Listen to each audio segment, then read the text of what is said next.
Night descends softly, stretching across the quiet edges of the world.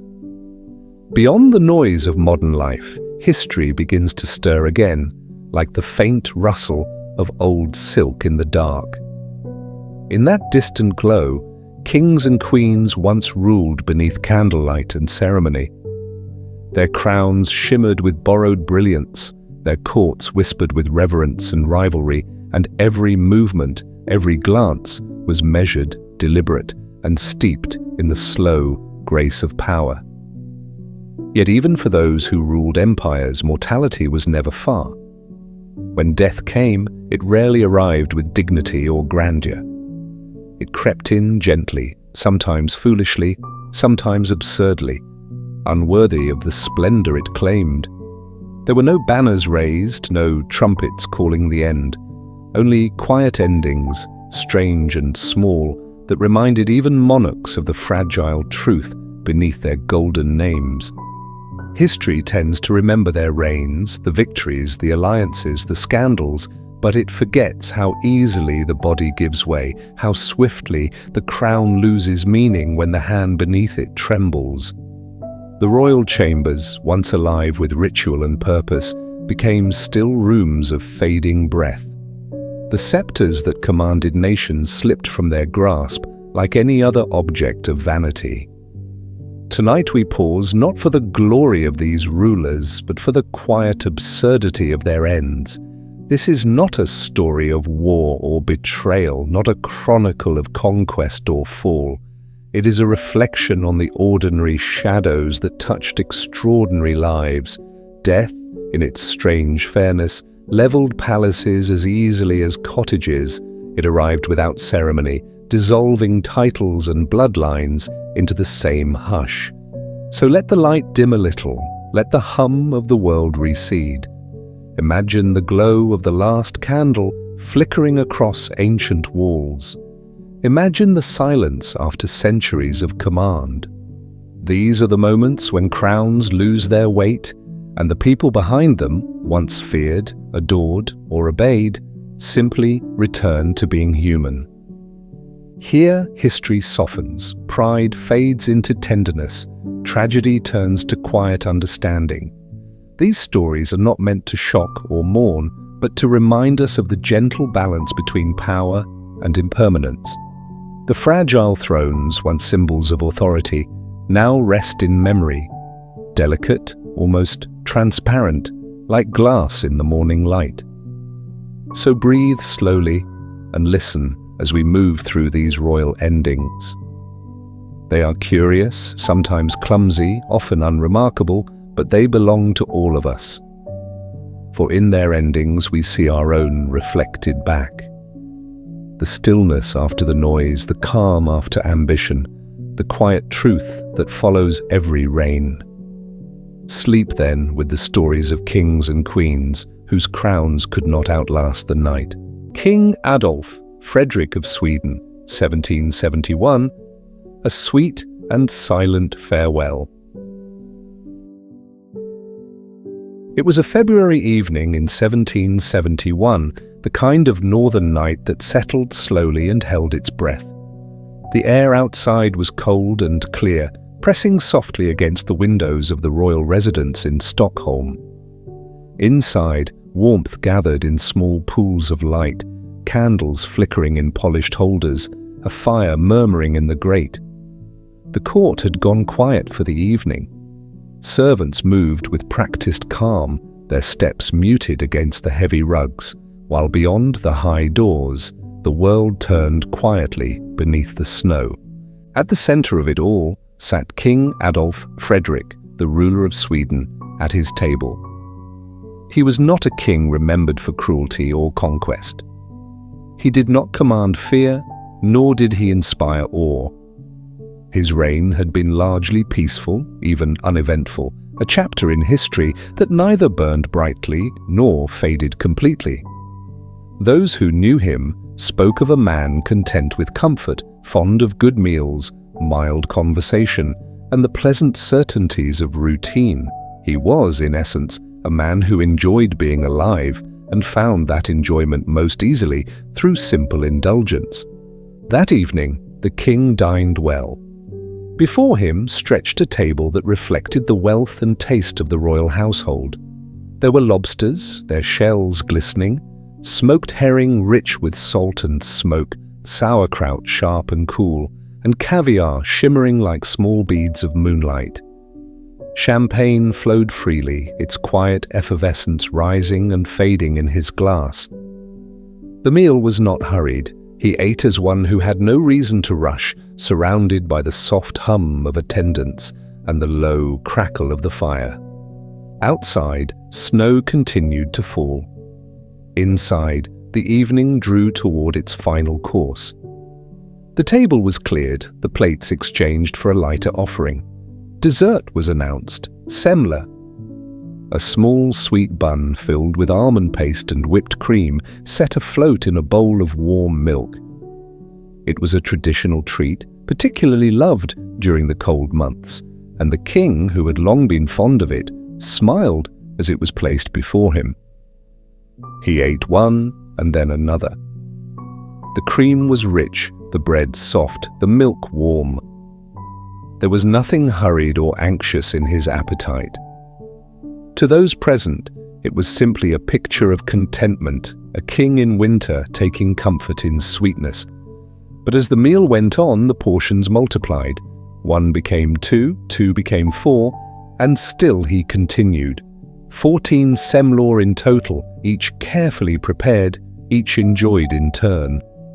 There was laughter at the table, the quiet, indulgent laughter of those accustomed to seeing power expressed in the harmless forms of excess. Yet when the laughter faded and the plates were taken away, something in the air seemed to settle. The warmth of the room remained, but the ease began to wane. The king leaned back, his hand resting on his chest, the pleasant heaviness of satisfaction slowly turning into something less comfortable. By midnight, the palace had grown silent again. The candles burned lower. The sounds that reached the corridor were no longer laughter, but faint and uneven. The sigh of a man unwell, the quiet movements of attendants unsure of what to do. There was no sudden crisis, no grand collapse. Just the slow, inevitable decline of a body that had been asked to take more than it could bear. His breathing grew shallow, his face pale beneath the candlelight. The diagnosis, when it came, was gentle and almost kind in its phrasing. Indigestion. He died before dawn. Outside, the snow continued to fall, soft and unbroken. Inside, the fire burned itself down to a quiet glow. The table where he had eaten was cleared, but one small bowl remained, a remnant of cream, a trace of warmth fading into stillness. History would remember him as the king who died from dessert, though in truth it was not so simple. He had not been struck down by tragedy, nor undone by some great flaw of character. His end was quiet, almost domestic. The excess of an ordinary pleasure carried a little too far. In the morning, the palace was hushed. Servants moved carefully, their footsteps slow, their words few. The news spread first through the corridors, then through the city, and finally across the country. There was no rebellion, no grief that reached the streets. Sweden had known greater losses, deeper sorrows. Yet there was something about this ending that lingered, a faint discomfort, a whisper, that even kings are not protected from their own appetites. Adolf Frederick left behind little in the way of political legacy. His reign had not reshaped Sweden, nor had it plunged it into turmoil. He had been, in many ways, a custodian of calm, a ruler who preferred peace over progress, stability over struggle. His death did not change that. The country continued, the crown passed on, and history moved quietly past him. But the story remained, softened by time into something both gentle and absurd. There is a strange kind of tenderness in stories like this. where power and mortality meet not in drama but in simplicity. No war, no betrayal, no storm of fate. Just a man, a meal, and the quiet reminder that even those who sit upon thrones are subject to the same limits as those who serve them. In the end, the grandeur of monarchy is a fragile thing. It can be undone not only by politics or revolution, but by the ordinary pleasures of living, food, comfort, satisfaction taken a step too far. In the centuries since, the story of King Adolf Frederick has often been retold with a smile. It has the shape of a fable, the rhythm of a cautionary tale, yet it carries no true moral sting. It is difficult to condemn him. There was no greed in his actions, only the harmless pursuit of pleasure in a world that expected restraint. His death feels almost peaceful in retrospect, a quiet surrender to indulgence, a reminder that the line between contentment and excess is drawn more by chance than by wisdom. Perhaps that is why the story endures. It is not a tale of warning so much as one of reflection. It invites us to consider the gentleness of mortality, the way it comes not only for the ambitious and the reckless, but also for those who seek only small joys. The king's passing reminds us that satisfaction, like all human things, has its boundaries. To live well is not to avoid pleasure, but to recognize its edges, to know when sweetness has done its part. And so, when we imagine that February night, we might picture not the absurdity of a king undone by desert, but the quietness of a man at ease in his last moments. The candlelight, the soft drift of snow, the laughter fading into silence, the crown resting on a nearby table, untouched, the air filled with warmth, then stillness. When dawn came, the world outside the palace carried on. The snow continued to fall, the city stirred to life, and history took note, briefly, almost kindly. A king had died, not in battle, not by treachery, but by the simple abundance of pleasure. His reign, modest in its mark, ended as it had lived, quietly, comfortably, and without spectacle. Somewhere in that ending lies a truth both tender and universal. That joy, however small, is never without risk. That even in the softest of lives, the body keeps its own balance. And that sometimes the final act of living is as simple as taking one bite too many. King Adolf Frederick's story remains, not as a tragedy, but as a whisper, a small human echo against the vast noise of history. It asks for no pity, no judgment. Only a quiet understanding that satisfaction, like life itself, is sweetest when it knows when to end. King George II of Britain, 1760, the porcelain throne. Morning light crept softly through the tall windows of Kensington Palace, diffused by the thin mist that hung over London. The city outside was just beginning to stir, carriages rolling faintly along wet cobblestones, the muffled calls of vendors, the rhythmic patter of rain against the eaves. Within the palace walls, however, all was still. Servants moved in quiet order as they had done every morning of every royal day, keeping the rhythm of a life shaped by habit. King George II, in his 76th year, was already awake. He had always been an early riser, a man of discipline and routine. Even age had not softened that. He disliked idleness, disliked surprises, disliked, above all, the thought that time could move without him noticing. The king had never been one for grand reflection or sentiment. He believed in the steady maintenance of things, his country, his household, his body, his day. That morning began as all others had.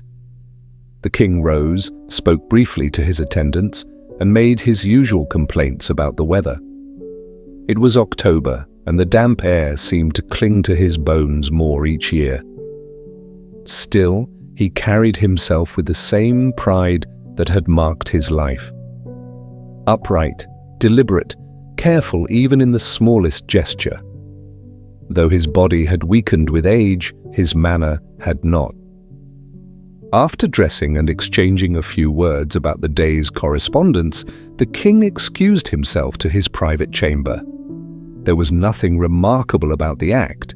It was simply part of his mourning, an ordinary need, attended by no ceremony, no audience. The servants knew the routine well. They stepped back, giving him privacy.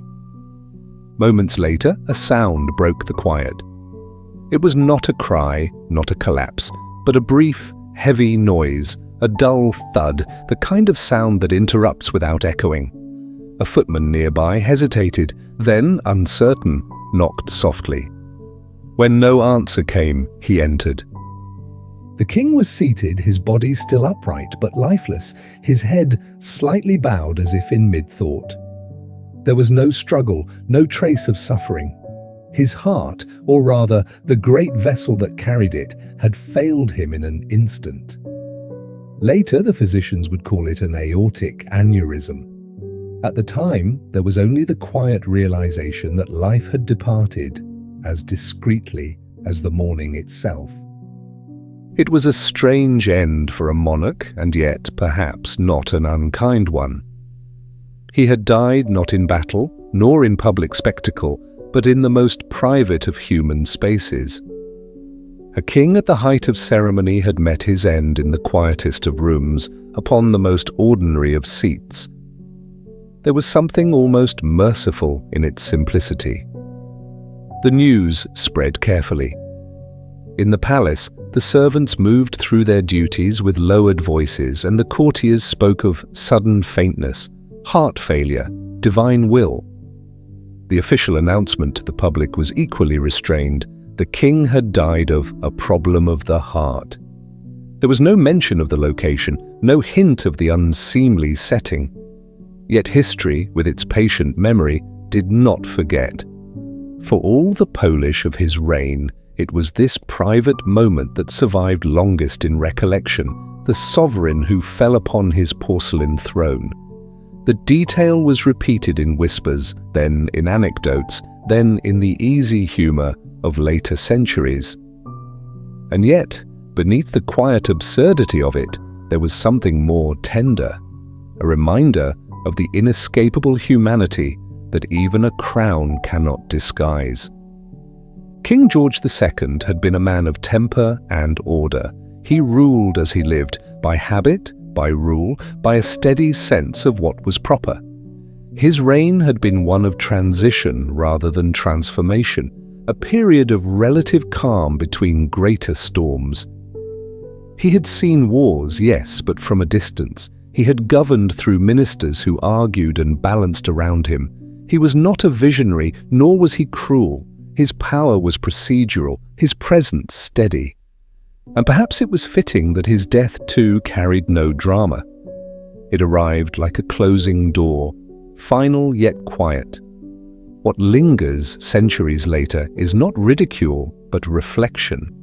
There is an odd comfort in such an ending, the notion that even those draped in history's grandeur must bow in the end to the simple rhythms of the body. To eat, to sleep, to grow weary, to be undone by the same quiet fragility as anyone else. Kings may live surrounded by marble and velvet, but their hearts beat to the same ancient pulse. In the hush that followed his death, the palace became a place of stillness. Servants covered mirrors, draped black cloth, and carried themselves with the solemn precision that tradition required. Outside, the autumn rain continued. London, indifferent and alive, went on with its day. The sound of the river, the smell of wet stone, the passing carriages, all moved without pause. History, as always, absorbed the moment and continued. And yet, if one looks closely, there is something almost poetic in how it happened. To die alone without pain in the midst of one's own routine, neither in glory nor in disgrace, but simply in the act of living as usual. It is not a story of tragedy, but of calm finality. a life that ended exactly as it had been lived, ordered, private, quietly human. Perhaps that is the real lesson his story leaves behind. Not a caution, not a jest, but a gentle reminder. The rituals that define our days, however refined, remain built upon the same mortal structure. Beneath the lace and the lineage, beneath the history and the hierarchy, there is only the body, faithful, fragile, and finite. When people later spoke of him, they might have smiled at the incongruity of his end. But there is no shame in it, only a soft humility. It is a portrait of mortality without suffering, dignity without spectacle. A monarch who, after 76 years of ceremony, finally met the simplest truth of existence, that we all, in the end, return to stillness in the same unremarkable ways. And so the morning that began with light and routine ended in silence.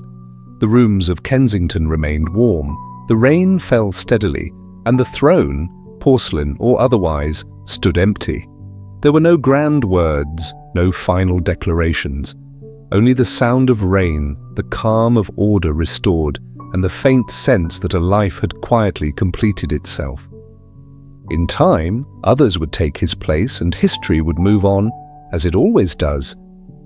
But somewhere in the long corridors of memory, King George II remains, not as a figure of ridicule, but as a small human truth wrapped in royal form.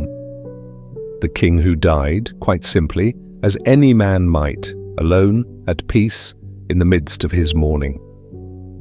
A reminder perhaps that dignity lies not in how we are seen, but in how quietly we accept what comes.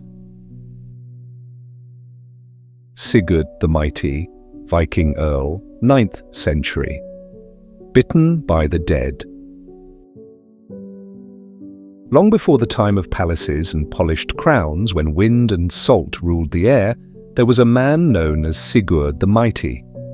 He was an Earl of Orkney, a Viking in the full sense of the word, bold, restless, and certain of his strength.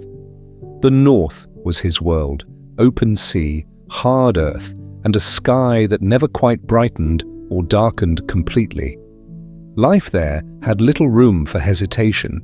Strength was the closest thing to truth, and Sigurd possessed it in abundance. The story of his death, however, belongs to another kind of truth, quieter, smaller, and more enduring. It began, as many old tales do, with victory. Sigurd had fought and defeated a rival chieftain named Brigta, a man as fierce in legend as in life. The two had agreed to meet in battle with equal numbers, but Sigurd, unwilling to trust fairness, brought twice as many men. The fight was short and brutal. When it ended, Sigurd stood over the field of his triumph, the smell of iron and salt lingering in the cold air. He ordered the heads of the fallen to be gathered as trophies, for even in death, victory demanded its symbols. Among them was the head of Brigta himself, the rival whose anger and pride had once matched his own. Sigurd, perhaps out of triumph, perhaps out of some darker satisfaction, had the head tied to his saddle as he mounted his horse for the journey home. The path back to Orkney was long and uneven, stretching across hills and moor, where the wind carried the scent of the sea and the cries of distant birds. The sun, low and pale, followed him for a time before sinking behind the grey horizon. As his horse trotted along, the severed head swung against the side of the saddle. It bumped and swayed with each movement, a grim companion for a victorious man. The story says that one tooth, just one, caught the Earl's leg. A small scrape, no more than a pinprick, barely worth noticing. The skin broke and a trace of blood touched the leather. There was no cry of pain, no sign of concern. Sigurd rode on. The wind was cold, the sky deepened. Behind him, the field of battle faded into distance, and ahead, The hearth-fires of home waited to greet him. But the body, indifferent to triumph, began its quiet rebellion. The wound, so small and so easily ignored, turned angry and dark. Infection spread, though no one then would have known the word for it. The Earl, who had faced swords and storms without faltering, found himself undone by the slow, unseen work of decay. His strength failed in silence. Days later, Sigurd the Mighty was dead. The chroniclers who recorded his tale did so with little adornment. There are no speeches, no laments, no great last words. Only the simple account of how a warrior fell, not by blade or betrayal, but by the mouth of the man he had already killed. It is said that even the north wind paused for a moment then, uncertain whether to mourn or to mock. In the centuries that followed, the story travelled far. It was told by firesides and in halls, not for glory, but for the strange symmetry it carried. A man who had conquered another met his end through that same victory. The violence he had wielded returned to him, not as revenge, but as accident, a quiet balancing of the scales. There is something almost tender in the irony. Sigurd, who lived by strength, died by fragility. The bite of a dead man, nothing more than a trace of the past still clinging to the world, proved more powerful than his sword, his armies, or his title. The great Earl, whose name once sent fear across the northern isles, was taken not by an enemy's blade, but by a small, unseen chain of cause and decay. Perhaps that is why the story endures. It does not celebrate or condemn, it simply observes. The line between life and death, between victory and loss, is thinner than the edge of a knife. What seems secure, power, pride, the strength of one's own hand, can vanish through the smallest of openings. A single wound, a single tooth. When people remember Sigurd the Mighty now, they rarely think of his conquests. They remember instead this quiet absurdity, a Viking brought low by what should have been harmless. But beneath the strangeness lies a deeper truth, one that time has softened into wisdom. The world gives no guarantees. Even the strongest are not immune to the gentle, persistent workings of chance. The North has always understood this. Its landscapes, vast and indifferent, make no promises. The sea may lift a ship or swallow it. The wind may guide or undo. The earth may preserve a name for centuries or erase it in a season. Sigurd's story fits that rhythm perfectly, an echo of humility beneath the noise of triumph. It is easy to imagine that final journey, the horse moving slowly across the wet ground, the air sharp with salt, the sky stretching endlessly above. The Earl's hand on the reins, his armor faintly glinting in the half-light. The head at his saddle, swinging gently, its mouth still half open as though whispering something forgotten. Then the small scrape, the brief sting, the unnoticed mark. And somewhere beyond that moment, the quiet certainty that no man, however mighty, rides beyond his own mortality. There are no lessons carved in stone here, only a faint reminder that pride, like flesh, is perishable. Power may outlive its bearer in story, but not in substance. In the end, what remains is not the conquest, but the stillness that follows it. In the long nights of the north, when wind moves across the empty hills and the sea glows faintly under the moon, the tale of Sigurd is sometimes told again. Not as a warning, not as a jest, but as a reflection of balance, the way strength folds quietly into vulnerability, and how even the dead may reach once more into the world of the living. Sigurd the Mighty rode home victorious, and never arrived. The frost took his breath, the wound took his warmth, and the land he ruled returned to its silence. What lingers is not fear nor glory, but a small, steady truth whispered across the centuries. Even the dead have teeth, and pride, however sharp, can cut both ways. Crown Prince Sado of Joseon, 1762. The Rice Chest.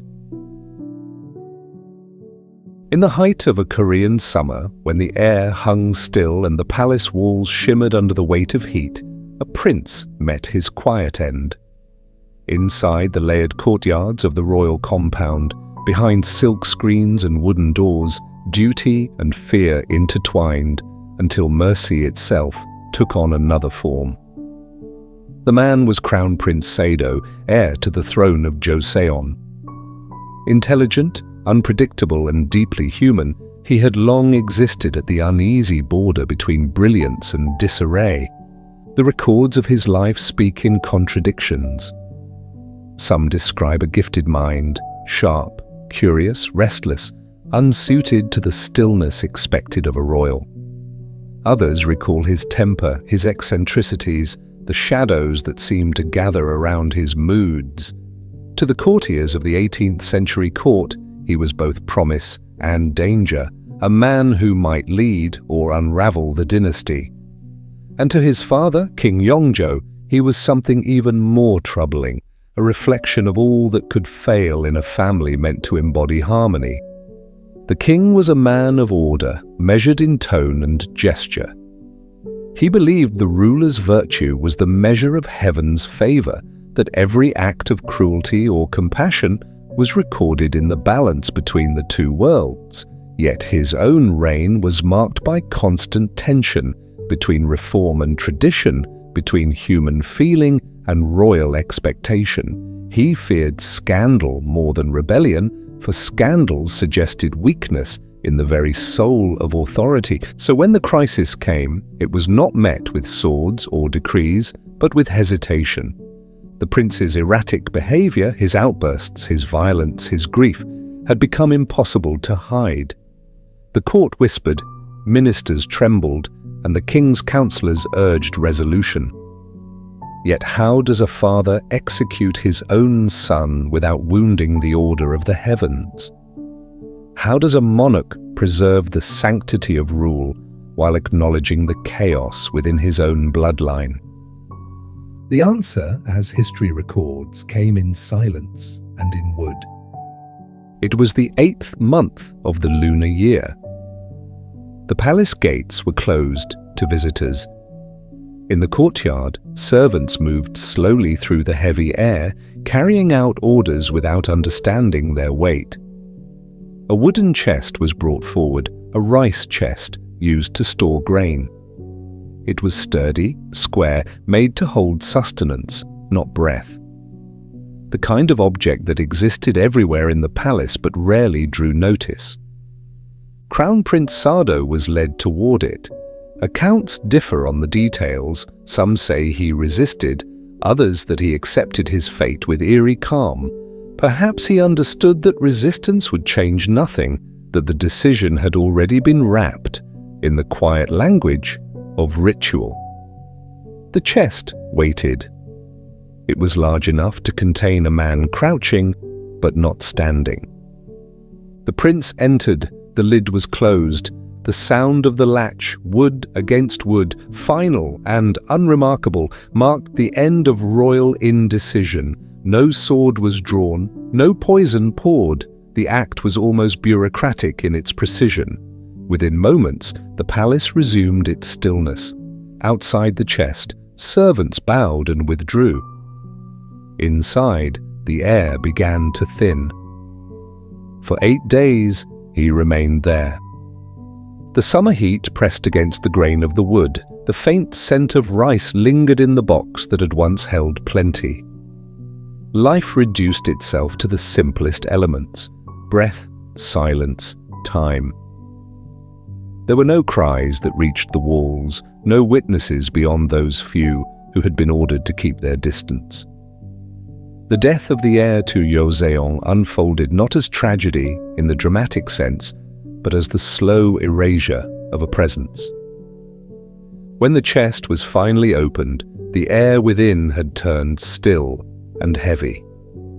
The prince was gone. The court did not speak openly of what had happened. The official record framed it in restrained terms, a royal matter resolved in necessity. The people of the kingdom knew only fragments, whispers of a story that seemed too quiet, too strange to belong to the grandeur of kings. But silence, in time, often outlasts the words meant to contain it. Years passed, the dynasty continued, the throne passed to the prince's son, Zhongzhou, who would become one of Joseon's most respected rulers. Under his reign, the memory of his father remained both wound and lesson. He honored him privately, carefully, building a tomb, performing rites, speaking his name with the tenderness that history rarely affords. The kingdom, in turn, came to see the story of Sado not only as scandal or sorrow, but as something more intimate, a glimpse of frailty within the machinery of power. Looking back, the image remains haunting in its quietness. A king too afraid to kill, too bound by duty to forgive. A son too volatile to live, too human to be erased. And between them, a wooden chest, a vessel of grain transformed into a coffin, of life transformed into silence. The tale of Sado has been told and retold as madness, as cruelty, as moral parable. But beneath all interpretation lies something simpler. It is the story of two men bound by expectation and fear, each unable to step beyond the roles written for them. The king could not act as father, the son could not be merely human. In a world where hierarchy dictated emotion, both were trapped within their titles. Perhaps that is why the story endures. It carries no grandeur, no heroism.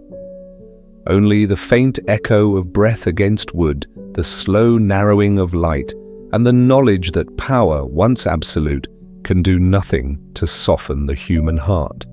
In that stillness, there is a kind of mercy, though it is not the king's. It is the mercy of time, which dulls judgment and leaves only reflection. The rice chest, once an object of horror, becomes a symbol not of cruelty alone, but of the delicate balance between control and fear.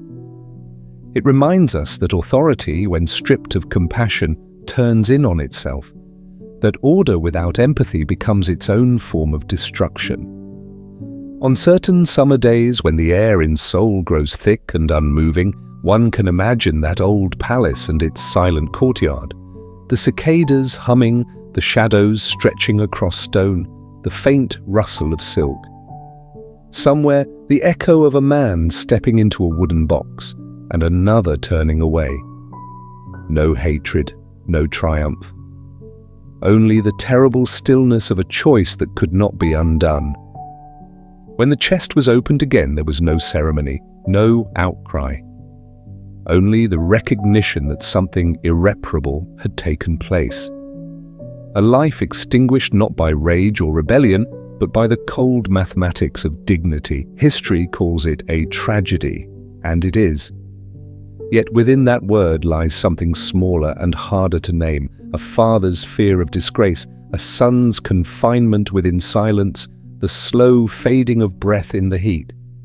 The story of Crown Prince Sado is not one of villains and victims, but of the fragile space between love and power, between the image of perfection and the imperfect hearts that sustain it. And so, as centuries pass, the tale remains, subtle, sorrowful, and strangely tender. A wooden chest beneath a palace roof, a kingdom continuing beyond its loss, and a quiet truth carried through time. That sometimes the heaviest burdens of history are not wars or revolt, but the choices made in silence when love and duty can no longer be told apart. King Martin of Aragon, 1410. The king who died laughing. It began, as many endings do, with a small discomfort, an unsettled stomach, a restless night. King Martin of Aragon lay in his chambers, weary from illness, his body caught between sleep and wakefulness. Outside, the summer evening deepened, the lamps flickered in their sconces, and the palace murmured in the restrained quiet of servants, moving carefully, unwilling to disturb a sovereign in pain. The king had eaten too well that evening, or perhaps too late. Indigestion, they called it, a simple affliction, harmless enough for most. Yet in the stillness of that night, it became something more. His attendants hovered near, waiting for the command that would dismiss them or draw them close. At last, the king spoke, his voice dry and faint, but touched with a trace of amusement. "Bring me the jester," he said. "I need laughter more than medicine." The fool obeyed, as fools do. He entered quietly, bowing low, his bells silent out of respect for the king's weakness. He was a familiar presence, one of the few permitted to speak freely before the throne. For years he had been the companion to Martin's solitude, the mirror in which a ruler could see himself without titles. That night, though, he faced a different task. He was not summoned for counsel or mischief, but for something smaller, lighter, a distraction from pain. "Make me laugh," said the king. And so the fool began. The story he told has been lost to time, but the chronicles preserve its outline, a tale about a deer, foolish and confused, attempting to hang itself from a fig tree. Perhaps it was the absurdity of it, the image of grace undone by clumsiness, that caught the king off guard. Perhaps it was the way the fool told it, with that delicate balance between sorrow and farce that only jesters seem to manage. At first, the king smiled faintly. Then the smile widened. A sound escaped him, small, unsteady, but genuine. The laughter grew. It came in waves, gathering strength until the room filled with it. The attendants outside paused, startled by the noise. The fool, encouraged, continued, unaware that he had crossed the fragile threshold between delight and danger. The laughter would not stop. It shook the king's frail body, pressed against his chest, took his breath. The indulgence of it, the sheer surrender to amusement, seemed to delight him all the more. He laughed until the sound turned into gasps, until the space between breaths grew too long. When the attendants finally entered, the jester's story had ended, and so had the laughter. King Martin of Aragon was gone.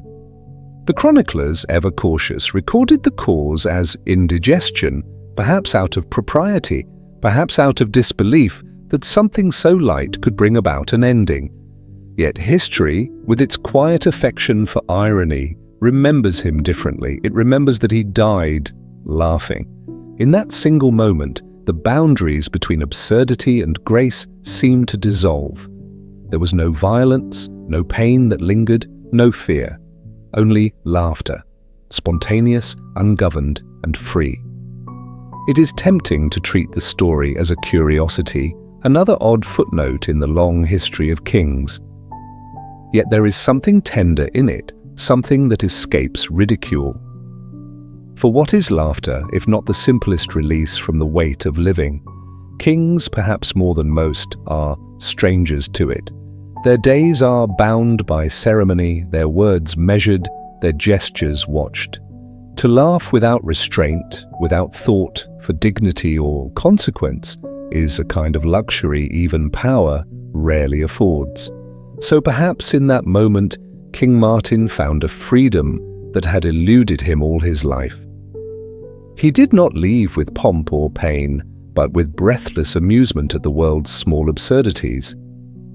The same world that had bowed before him became, for one instant, merely human again, a fig tree, a deer, a joke without consequence. The fool, they say, was devastated when he realized what had happened. Yet in a way, he had given the king what no courtier could, a death without fear, without pretense, without suffering. Laughter, in its purity, left no room for sorrow. There is an image that lingers from that night, the flicker of candlelight across the king's face, his eyes bright, even as his breath failed, the fool frozen mid-sentence, his jest turning to silence. Outside, the air was still, the palace slept. In the hours that followed, attendants moved softly, closing the curtains, folding the sheets, whispering prayers. The king lay as if resting, a faint trace of a smile still at the edge of his mouth. Centuries later, the story survives not as mockery, but as quiet marvel. Among the grand and terrible deaths of rulers, poisonings, betrayals, wars, his stands apart, gentle in its absurdity. There is no tragedy in it, only the strange beauty of release. To die of laughter is to be claimed by something lighter than grief, something too simple for sorrow to reach. Perhaps that is why the tale endures. It reminds us that joy, even fleeting, holds a kind of power that defies reason. That a moment of laughter can be as complete, as absolute, as any victory or defeat.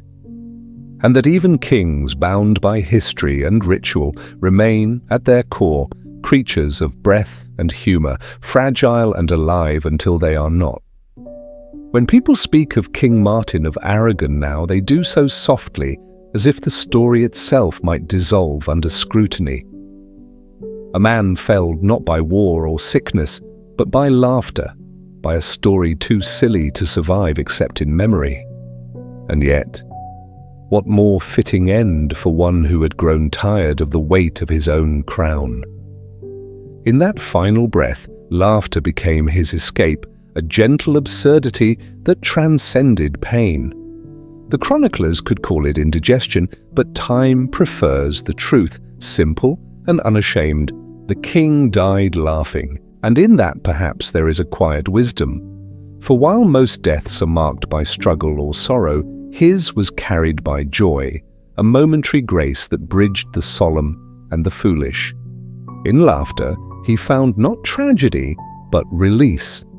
The candles dimmed, the story faded, and the world went on. But somewhere in history's long corridor, that small, impossible sound still echoes, the laughter of a king, light and human, vanishing into the night. Qin Shi Huang, 3rd century BCE, China, poisoned by immortality. He was the first emperor of a united China, a man who feared nothing except the end of himself. Qin Shi Huang had built walls across mountains, carved roads through stone, and commanded armies that bent entire kingdoms to his will. His empire stretched wider than any before it, and yet all his achievements pointed toward a single, unspoken truth, that no wall could hold back time. It was this fear, quiet, patient, consuming, that shaped his final years. Within his palaces, among lacquered chambers and courtyards bright with banners, alchemists and physicians worked in secret. Their task was to find what no one else had ever found, the means to live forever. They ground minerals into powder, boiled strange herbs, whispered formulas drawn from heaven and earth. The emperor watched their work with the faith of a desperate man. He believed that somewhere, hidden in the folds of nature, was a path to immortality. Their offerings came in the form of pills, small, gleaming, precious things made with mercury and gold, the very substances thought to defy decay. To those who served him, they were dangerous concoctions.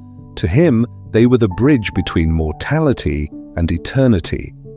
He swallowed them daily, convinced that each dose carried him one step further from death's reach. But life, as it often does, folded back upon itself. The very substance he believed would preserve him began to undo him instead. The mercury, that silver mirror of immortality, spread quietly through his body, first in his blood, then in his mind. His moods darkened, his thoughts grew tangled. He became restless, then erratic, his once commanding presence reduced to silence and suspicion. The emperor, who had conquered the world, began to lose command over himself. Still, he would not stop. He set out on a journey toward the eastern seas where new rumors had arisen of islands where the elixir of life flowed in hidden springs, guarded by immortal beings. The emperor traveled with his physicians, his soldiers, and the weight of his own hope. He grew weaker as they went, though no one dared to say so aloud. It was during this journey far from the capital that the inevitable came. The chronicles tell of a day when the emperor, fevered and trembling, could no longer sit upright. His attendants gathered, uncertain whether to call for healers or priests. The alchemists, still believing in their craft, prepared another pill, perhaps a stronger one, perhaps a final attempt. He took it. By nightfall, his pulse had slowed, his breath thinned, and the man who sought to outlive death had reached it instead. His death was not announced. The officials who accompanied him feared the chaos that news might bring, the collapse of order, the rise of ambition, so they hid it. They sealed the royal carriage and continued the procession as if he still lived. To disguise the growing stench of decay, they filled the nearby carts with barrels of fish, letting the sharp odor of rot mask what lay within. For days, the emperor's body traveled like this, preserved by silence and pretense, moving through the empire he had built, as his legend already began to harden into myth. It is said that even now, beneath the hills of Xi'an, he rests within a tomb unlike any other. The vast necropolis he ordered into being still lies largely unopened. Ancient texts describe rivers of mercury flowing within, crafted to represent the seas and waterways of the world he had once ruled. If the stories are true, those rivers still shimmer in darkness, bright and deadly, echoing his belief that eternity could be captured in metal and artifice. His empire did not endure as he had hoped. Within a few years, rebellion rose, dynasties shifted, the great wall he began continued to grow without his name. And yet, in a way, his wish was granted. His fear of death ensured that his story would never truly fade. The man who sought to master time became bound to it instead, not through immortality of body, but of memory. History remembers Qin Shi Huang not for his frailty, but for his contradiction. He united a vast land, imposed order on chaos, and gave his people a single written language, yet could not quiet the storm within his own heart. His monuments were grand, but his fear was small, human, and familiar. In the end, he was undone not by enemies or betrayal, but by the quiet poison of his own desire to endure. There is a certain stillness in this irony, a gentleness beneath the tragedy. To seek immortality is to confront the limits of being alive. The emperor's error was not his longing, but his refusal to accept the boundaries that shape every life. For all his power, he could not see that eternity, once pursued, turns upon its seeker, that the wish to live forever is, at its core, a wish to never change, never release, never rest. Perhaps that is why his story lingers so vividly, because it is not only the story of a ruler, but of every heart that fears its own ending. In the silence of his tomb, the rivers of mercury are said to still flow, liquid mirrors that catch no light, circling endlessly through chambers of stone. They glimmer not as symbols of triumph, but as reminders that fear, left unchecked, becomes its own poison. Qin Shi Huang, the man who would not die, achieved what he most desired and most feared. His body returned to earth, but his legend did not. He became the contradiction he sought to escape, preserved by myth, destroyed by medicine. And in that stillness the truth remains clear. Immortality was never meant to be taken by force. It lives not in elixirs or emperors, but in the quiet memory of those who came after, those who whisper his name and remember the man who built a kingdom to outlast time, only to find that time, in its gentleness, outlasts us all. King Alexander of Greece, 1920. Monkey business. It was an afternoon of soft quiet in the royal gardens, the kind of day when sunlight drifts lazily through the leaves and even the air seems to rest. King Alexander of Greece, 27 years old, walked alone except for his dog, a small companion on what must have seemed an unremarkable stroll. The city lay beyond the garden walls, tense with politics and expectation, but inside all was stillness. The young king, who had inherited a crown through accident more than ambition, had found a few moments of peace. The palace grounds stretched wide, filled with winding paths, fruit trees, and the calm hum of late summer. Somewhere nearby, a pair of pet monkeys, kept by the palace gatekeeper, had escaped their enclosure. No one paid much attention at first. Such creatures were curiosities, harmless distractions in a place accustomed to greater dramas. But on that day, they would become the unlikely instruments of change. As the king passed near the gates, the animals appeared, chattering and restless.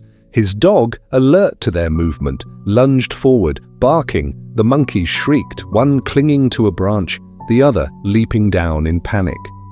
What followed was neither ferocious nor remarkable, just a tangle of motion, a brief flurry of instinct.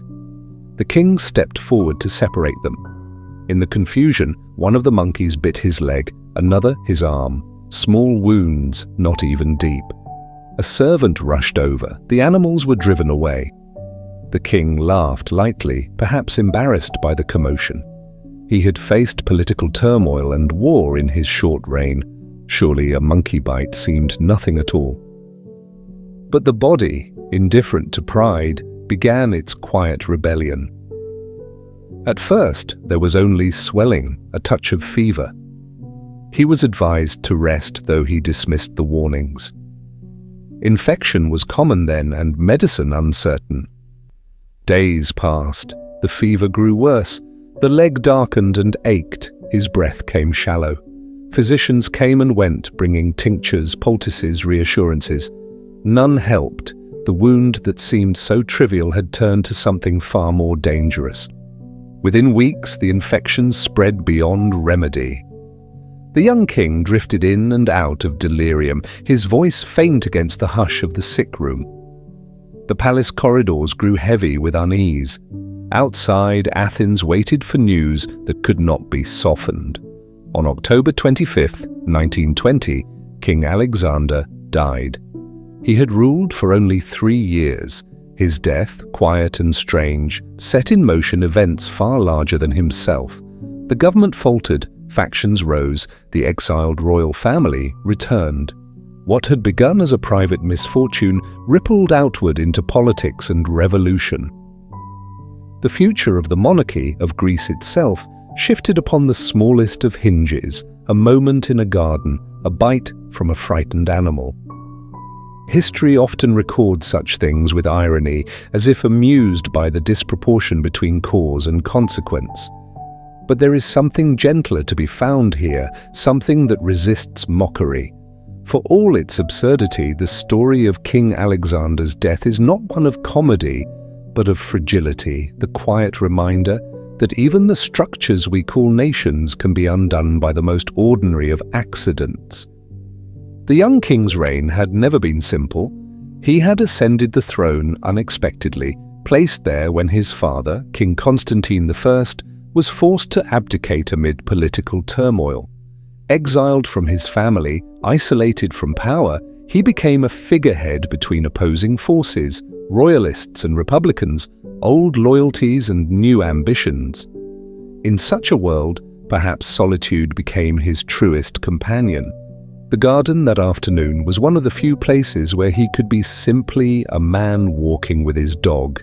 And yet that ordinary moment, the kind that passes unnoticed in a life, became the point where history turned.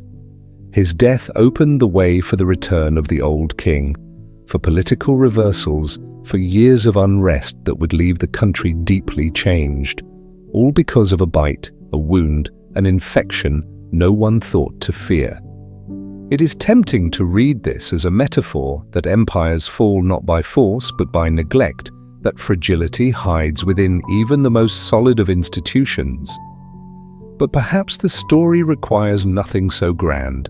Perhaps it is enough to see it as it was, a summer day, a young man, two frightened animals, and the chain of quiet inevitabilities that followed. The garden where it happened still exists. The air there is different now, lighter, touched by the distance of a century. The trees have grown, the world has changed, but one can imagine the same sun falling through the same leaves, the same stillness before the sound of wings or laughter breaks it. History, like nature, often repeats itself not in events but in the gentle reminder of how little separates control from chance. King Alexander's story endures because it feels so small, so human. It contains no heroism, no betrayal, no thunderous fall, only the slow, inevitable movement of consequence through time. The bite of a monkey became the breath of history. A single wound unstitched a kingdom.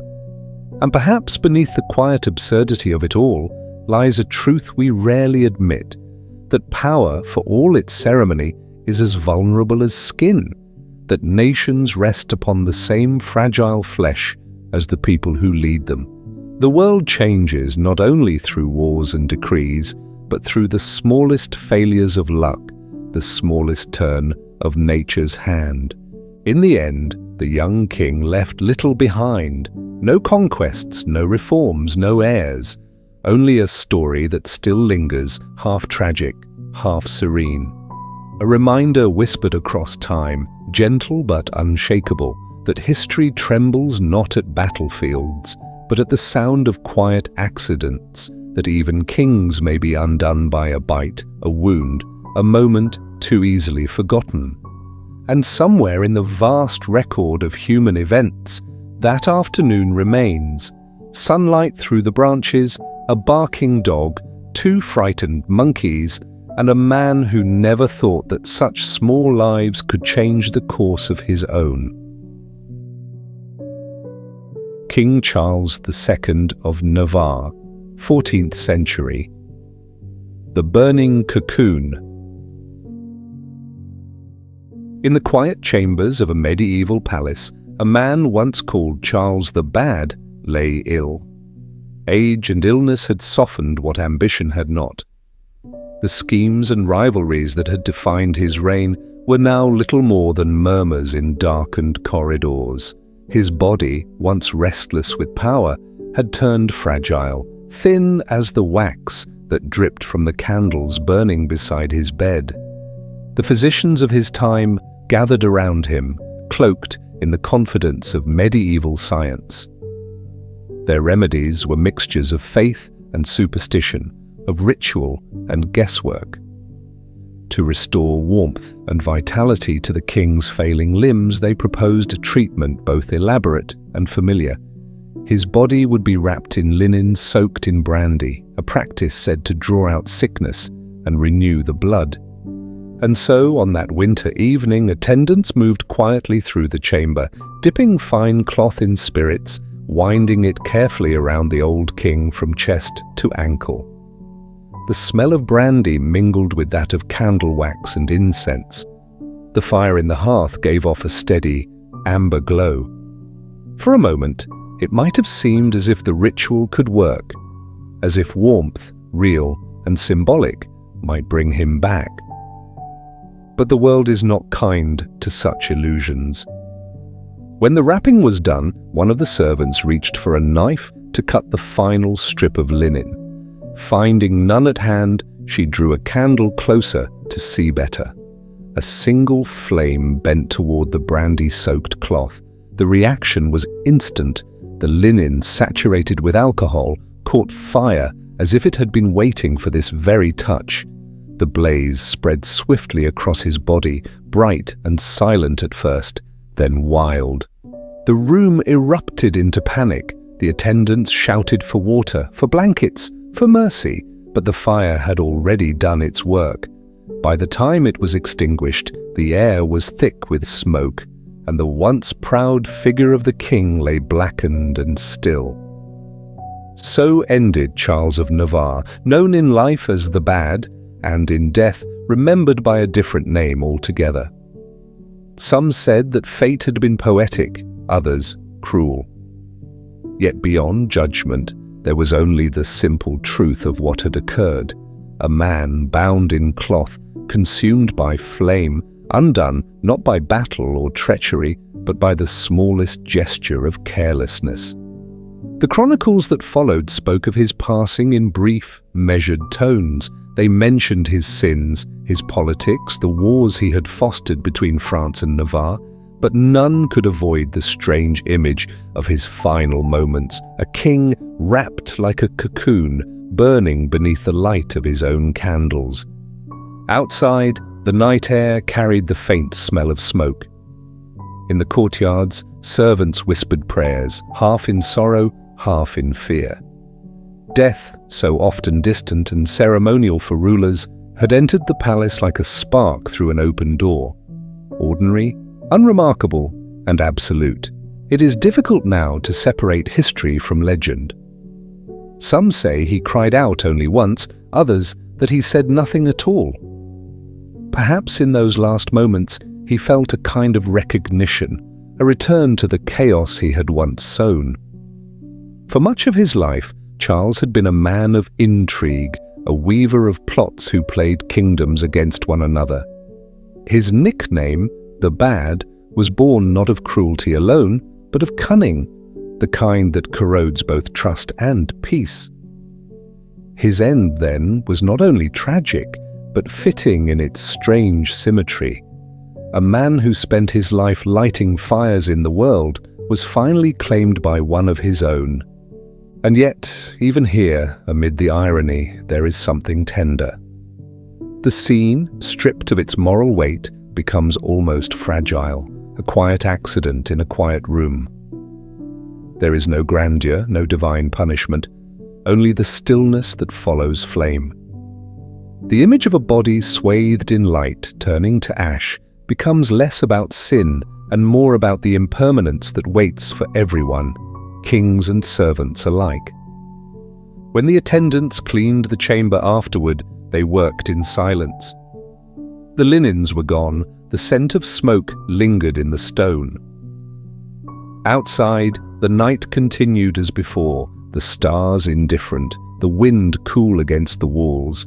Within hours, the palace had resumed its rhythm. Orders were given, masses were arranged, the machinery of ritual moved on. History is practiced at forgetting, even as it records. But some details refuse to fade. The candle, the brandy, the quiet flicker before the flame. These small things remain, not as symbols, but as reminders that life, even wrapped in ceremony, depends on fragile boundaries. The same warmth that comforts can also consume. Centuries later, the story of Charles II of Navarre is told, not with malice, but with a kind of distant wonder. He is no longer the Bad, only a figure of human miscalculation, undone by chance. His death reads less like punishment than parable, an illustration of how easily control slips through the hands of those who believe they hold it. In the end, the world outside his chamber carried on. The wars he began faded into other wars.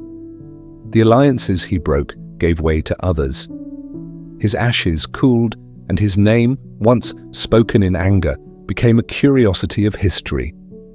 What endured was the image of that final moment, a room filled with firelight, a body encased in linen, and the faint, solemn hush that follows the extinguishing of a flame.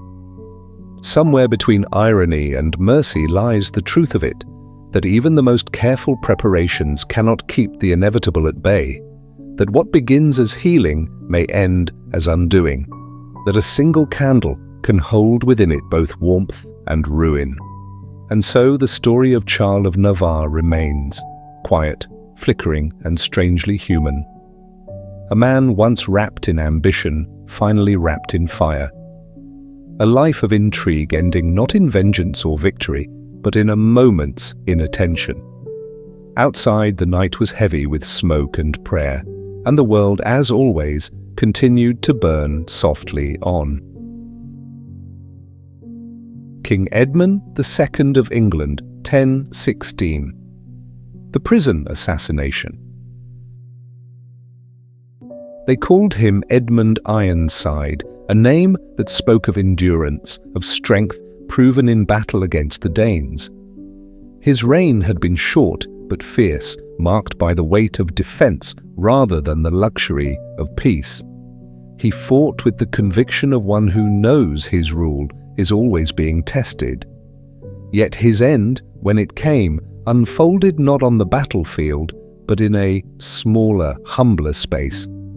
The chronicles disagree on the details. Some say it happened in Oxford, others name a hall in London, but all versions agree on one quiet, unsettling truth. The man who had faced armies met his death in a room barely large enough for one. The story, preserved in fragments and rumour, goes like this. After years of conflict, a fragile peace had been reached between Edmund and Knut, the Danish king who had once been his enemy. England, divided by war, was briefly held together by exhaustion. But peace, in those times, was a thin fabric, easily torn. Somewhere amid the negotiations, amid the feasts and oaths, someone decided that one king was simpler than two. It was late, perhaps night, perhaps morning. The king withdrew to a private chamber, attended only by a few servants. The air would have been cold, the hearth dim. He sat, it is said, upon a wooden seat, a moment of rest after too many days of vigilance. And there, according to legend, a man waited. Hidden beneath the bench, knife in hand. When the king sat down, the blade rose once, sharply, from below. A single strike. The kind of death that happens faster than thought, leaving only confusion behind. No one knows if this is true. The chroniclers themselves doubted it. Some claimed poison, others disease. But the image persisted, as such images often do, because it felt right. In the strange, symbolic way, history often feels right. A man known for iron strength undone by the simplest act of trust, the act of sitting down. They called him Ironside because he had stood against every assault, his body seemingly impervious, his will unbroken. Yet even iron, as the saying goes, can rust. It was not war that killed him, but stillness, not the sword, but the space between vigilance and rest. In the centuries that followed, the story hardened into legend. Children of England learned it not as fact, but as a whisper from the darker corners of the past. Scholars argued, poets embellished, yet the image remained the same, a king meeting his end in silence, without ceremony, without warning. There is something almost gentle in the cruelty of it. No battlefield, no crowd, no spectacle, only a room, a chair, and a mistake.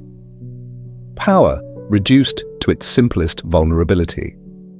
Even kings must sit, and even that, it seems, can be dangerous. Perhaps that is why the tale endures. It reminds us that the boundary between might and mortality is thinner than any armor. Edmund had fought his way into legend, but his end belonged to rumor. A whisper, a stab of irony carried through time. No historian can say whether the knife beneath the chair was ever real. But truth in stories like this often lives elsewhere, not in accuracy, but in meaning. The tale of Edmund Ironside's death speaks less of violence than of inevitability. It tells us that even those forged by struggle cannot escape the small, human moments that undo us all. The king who faced armies was felled perhaps by one man. The hero of open fields was taken in a closed room, and history, always fond of symmetry, wrote his name not in triumph but in quiet irony. Even iron bends, even kings must rest. And sometimes in the smallest of rooms, the mightiest of lives comes to its quiet end. King Henry I of England, 1135, Too Many Eels. King Henry I was a man of order. He valued precision, discipline, and control, qualities that shaped both his kingdom and his table. Yet among his well-regulated habits, there was one indulgence he refused to temper: his fondness for lampreys. Lampreys, those slick, jawless fish that glisten like dark ribbons in the water, were a delicacy in his time, a strange luxury that repelled most and fascinated a few. The nobility treated them as rare and exquisite. Henry adored them. His physicians, however, did not. They warned him that such richness was unkind to the body, that the king's health, steady but aging, could not bear the weight of his appetite. He listened perhaps, but not with conviction. One winter in Normandy, a feast was laid before him. The tables gleamed with metal platters and steaming dishes, the cold air heavy with the scent of roasted meat and salt. And there, among the offerings, were the lampreys, his favorite, prepared in abundance. He ate well that evening, too well. What began as comfort soon turned to excess. The meal ended, the guests withdrew, and the king, feeling full and satisfied, retired for the night. Within days, the satisfaction faded. Pain came first, a slow tightening beneath the ribs, then fever, then exhaustion. The physicians returned, helpless witnesses to what they had warned against. There was little to be done. The illness spread through him with quiet certainty, and the man who had ruled England and Normandy with remarkable steadiness began to weaken. He died not by sword or treachery, but by appetite, his last indulgence a final act of defiance against the restraint he otherwise embodied. He left behind a kingdom, a succession crisis, and a small human lesson that history has nearly forgotten, that even power cannot negotiate with the body, that even kings in their comfort can be undone by dinner. It is an oddly gentle story, no betrayal, no battle, only the slow undoing that comes from pleasure unmeasured. Henry I, the careful ruler, the man of order, was felled not by chaos but by satisfaction itself.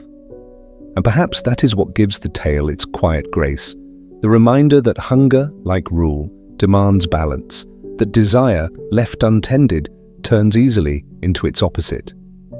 Even kings grow hungry, even kings overeat.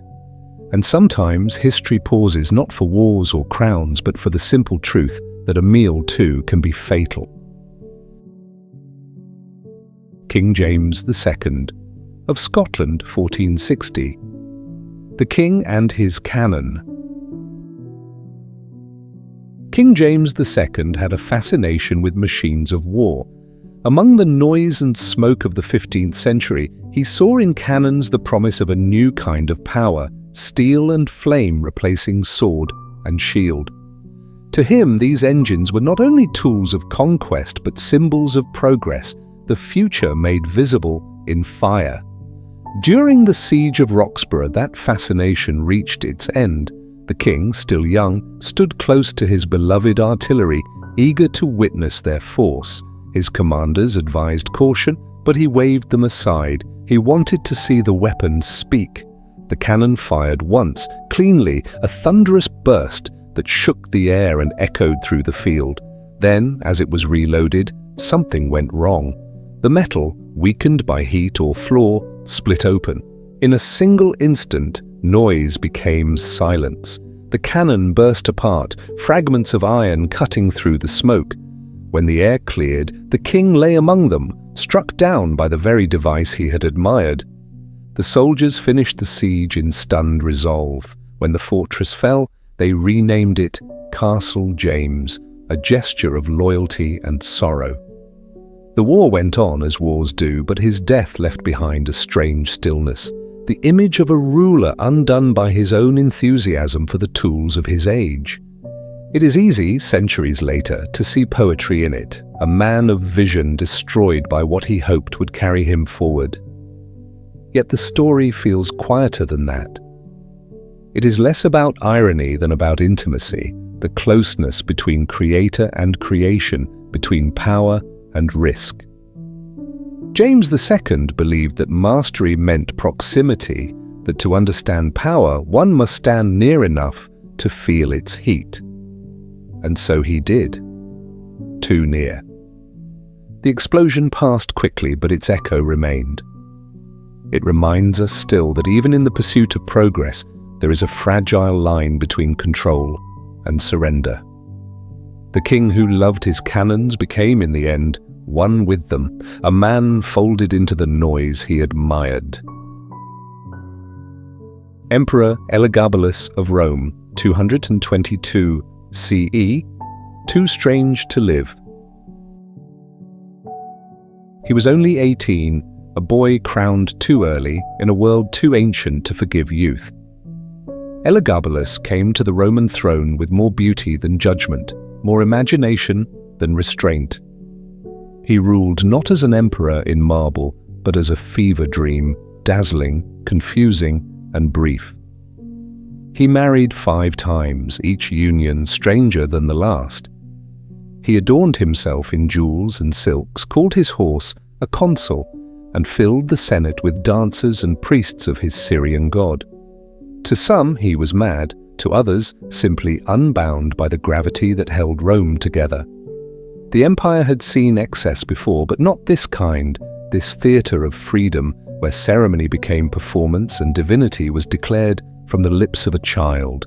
The city, bewildered, watched and waited. At first, there was amusement, then unease, and finally, contempt. The emperor's eccentricities, once whispered as curiosities, became signs of disorder.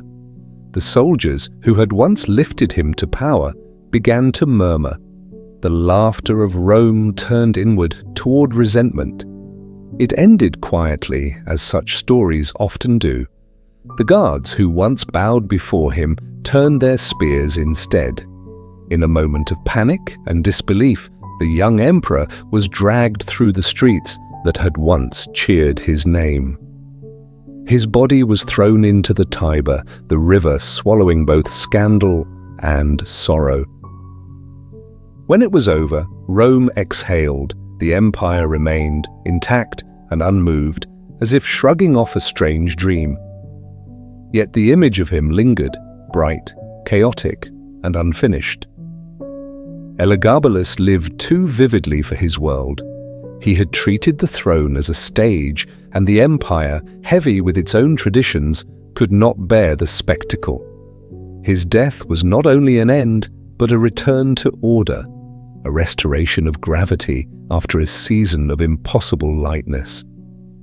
And yet beneath the ridicule history cast upon him, there remains a trace of melancholy.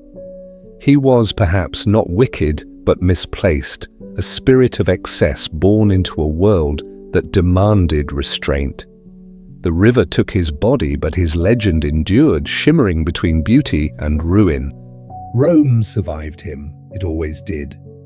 But somewhere in the long echo of its history, the story of Elagabalus still stirs, a reminder that even in empires built of stone, there are lives too strange, too bright, and too brief to endure. Catherine the Great, 1996, Rumour and Truth. Catherine the Great ruled with a mind sharper than any sword. Through wit and will, she expanded Russia's borders, reformed its government, and reshaped its place in the world. Few could match her intellect, fewer still could challenge her authority. But when death came, it was not in battle or intrigue. It arrived quietly in her private chamber, an ordinary ending for an extraordinary life. There were no witnesses of grandeur, no scandal of spectacle, only silence and the weight of a reign concluded. Yet silence rarely satisfies history. Her enemies, unable to defeat her in life, turned their weapons toward her memory. Whispers began, vulgar, persistent, absurd, spreading through courts and taverns alike. They claimed she died in shame, tangled in desire, undone by the very passions she had mastered. The truth was simpler, gentler, and less forgiving. She died alone, as most sovereigns do, surrounded not by scandal, but by the emptiness power always leaves behind. Still, rumor traveled farther than fact. It lingered through centuries, dimming the brilliance of her rule. Her achievements, law, learning, empire, became footnotes to gossip. History, it seems, prefers noise to grace. And so Catherine remains caught between myth and memory, a ruler of immense vision, forever shadowed by invention. Perhaps that too is the final truth of power, that even after death, greatness attracts not silence, but the echo of voices that cannot bear its calm. Emperor Valentinian II, 392 CE, the silent bath. They found him in the bath, young, motionless, surrounded by questions that would never be answered. He was only 20, still more boy than ruler, caught between the will of generals, bishops, and the empire that had long outgrown him. Some said it was despair. Others whispered murder. The chamber was quiet either way, the water cooling, the steam dissolving into the air. Servants stood outside the door, waiting for an order that would never come. There was no note, no struggle, only stillness. The empire moved on, as empires must, rearranging itself around the absence of another emperor. A life ended quietly, and history filled the silence with speculation. Perhaps he took his own life, perhaps someone helped him toward it. The truth sank with him that morning, leaving behind only ripples and rumor. Sometimes history does not close its stories. It only leaves the surface undisturbed. What remains is the calm of water, the certainty that even crowns like breath cannot stay afloat forever. The quiet equality. From palaces to prisons, from laughter to poison, from crown to coffin, every path meets the same horizon. The stories change, the settings shift, but the destination remains unchanged. Kings, queens, conquerors, fools, all have shared the same silence at the end. There is no tragedy here, no comedy either, only the soft equality of endings. The grandeur fades, the rituals dissolve, and what remains is a stillness that belongs to everyone alike. The final breath of a monarch is no heavier, no lighter than that of any other soul. Candles burn low, thrones grow cold, time continues to breathe, patient and untroubled, as if the passing of greatness were only a pause in its endless rhythm. History folds these lives together not in judgment but in gentleness, reminding us that power, beauty, and fear all yield to the same quiet rest. So let the noise of crowns and empires fade.